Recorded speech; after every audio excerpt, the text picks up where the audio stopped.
শুভ সকালের শুভেচ্ছা সবাইকে। তো ফাইনালি আমার গন্ধরাজ ফুলটি ফুটলো আজকে। খুব ভালো লাগছে আমার দেখে ফুলটি, বেশ আনন্দ হচ্ছে। আজকে সকালে আমি আলু পরোটা বানিয়েছিলাম। তো এর মধ্যে আমি গাজরও দিয়েছি আজকে একটু।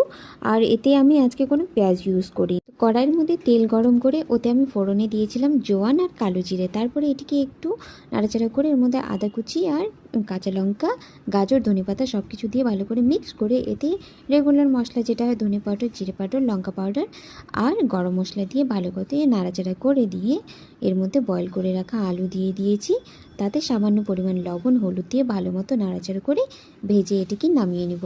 তারপরে আমি আটা ইউজ করেছি, ময়দা নয়। তো আটার মধ্যে জোয়ান, কালো জিরা, তেল, লবণ সব দিয়ে ভালো মতো মেখে নিয়েছি।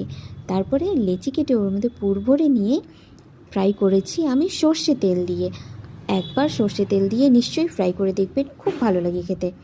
তো আমার আজকে সকালের ব্রেকফাস্ট আলু পরোটাটা অলমোস্ট সবারই খুব প্রিয়, তাই না বলুন? তো সকালে আমার হয়ে গেল ব্রেকফাস্ট আজকের আলু পরোটা, সাথে রয়েছে টক দই আর রয়েছে সাদা রসগোল্লা আর মতিচুরের লাড্ডু। তো কেমন লাগছে?